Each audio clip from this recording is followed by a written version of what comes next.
Welcome to Naman English. तो प्यारे बच्चों, आज हम सीखेंगे the definite articles with names.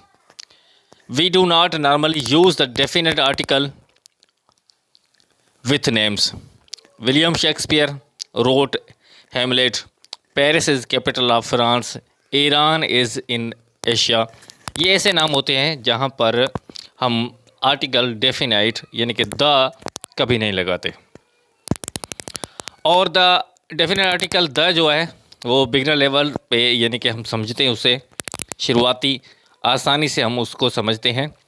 Beginner level में बोलता है कि the definite article the is most frequent word in English. ये आम लफ्ज़ है इंग्लिश लैंग्वेज में। We use definite article in front of the noun. ये हमेशा नाउन के आगे लगाया जाता है। When we believe the listeners readers knows exactly what we are referring to. यानी कि द हम उसलिए लगाते हैं कि जानने वाला, पढ़ने वाला, सुनने वाला जो हमारी बात सुन रहा है या लिखी हुई बात पढ़ रहा है तो उसे पता होना चाहिए कि किस चीज़ के बारे में हम बता रहे हैं। जिस चीज़ के बारे में बता रहे हैं वो ख़ास है या आम है, अच्छी चीज़ है या लोकल चीज़ है। कोई ख़ास चीज़ के बारे में हम बता रहे हैं तो पढ़ने वाले को आसानी होगी समझने में द डेफिनेट आर्टिकल लगाने की सूरत में। This is why we use the definite article with a superlative degree. इसीलिए हम जो एडजेक्टिव की सुपरलेटिव डिग्री होती है उसके साथ हम लगाते हैं द आर्टिकल यानी कि डेफिनेट आर्टिकल। याद रहे, डेफिनेट आर्टिकल जो डिग्रीज़ होती हैं एडजेक्टिव की, उसकी सुपरलेटिव डिग्री जो होती है, अपर मोस्ट डिग्री होती है, सबसे बड़ी डिग्री होती है, उसके साथ सुपरलेटिव डिग्री के साथ हमेशा द लगता है। He is the tallest boy in the class. He is the tallest boy in the class. It is the oldest building in the town. We can also use the definite article with adjective like rich, poor, elderly and unemployed to talk about group of peoples. हम इन अल्फाज के साथ, लफ्ज़ों के साथ जब the लगाते हैं, एडजेक्टिव हैं ये वर्ड, इनके साथ जब हम द लगाते हैं तो ये एक पुअर को, एक इंसान को रिप्रेजेंट नहीं करते, ये पूरी क्लास को रिप्रेजेंट करते हैं। Just like life can be very hard for the poor. इसका मतलब ये होता है कि एक इंसान के लिए ज़िंदगी मुश्किल नहीं होती। यानी कि जो भी गरीब हैं, जो भी मिस्कीन हैं, यतीम हैं, लावारिस हैं, जो भी बेबस हैं, उन सब के लिए, यानी कि हम कलेक्टिव फॉर्म में बोल रहे हैं। रिच भी है या एल्डरली भी है, जिसके साथ द लगता है ये पूरी क्लास आ जाती है। गरीब या अमीर सब इसमें आ जाते हैं, मगर दिखता सिंगुलर में है। Because we have already mentioned it. हम द उसके सामने भी लगाते हैं जिस चीज़ का जिक्र हम पहले कर चुके हों या जिसके बारे में हम बात कर चुके हों, जिसकी हमें ज़रूरत पड़ रही हो, या जो चीज़ हमारे पास पहले से रह चुकी हो, या जो चीज़ हमारी रह चुकी हो, या जिस चीज़ के बारे में हम जानना चाह रहे हों, तो वो चीज़ ऑलरेडी मेंशन्ड में आ जाती है। Just like a young man got a nasty shock when he tried to rob jewellery shop in the Richmond. The man used to heavy hammer to smash the window in the shop.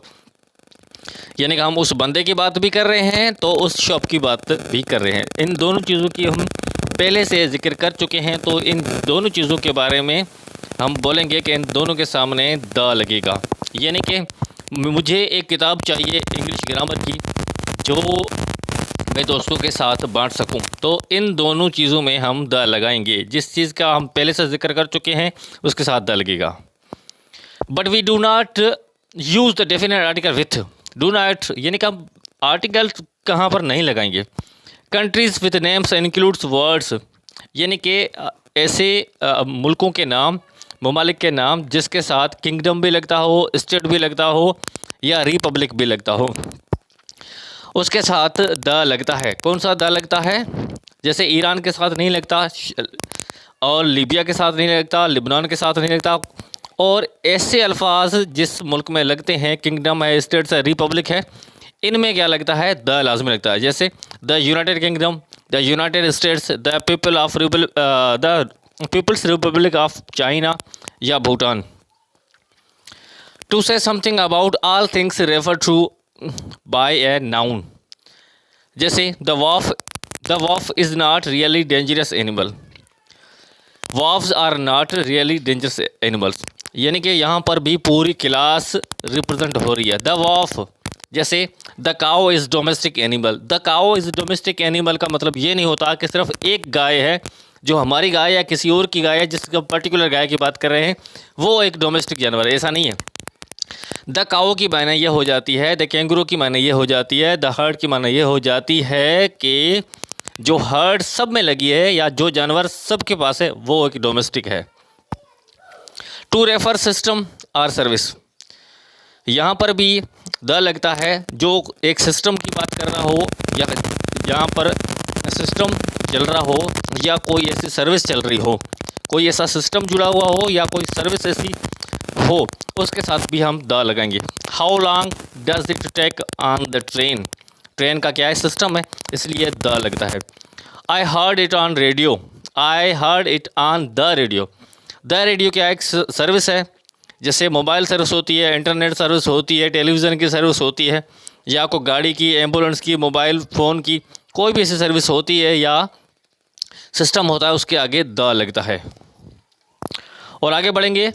We use the definite article in way to talk about musical instruments. Musical instruments का भी जो नाम होते हैं, जो भी नाम होते हैं म्यूज़िकल इंस्ट्रूमेंट्स के, उनके सामने भी द लगता है। जैसे Joe plays the piano really well, she is learning the guitar. जैसे कोई ड्रम बजा रहा है या कोई तबला बजा रहा है या कोई डांडिया बजा रहा है, इस तरह के जो भी इंस्ट्रूमेंट म्यूज़िकल होते हैं उन सब के सामने क्या लगते हैं, द लगते हैं। द हमेशा कोई ख़ास चीज़ होती है उसको रिप्रेजेंट करता है, और यूनिवर्सल चीज़ों में भी द लगता है।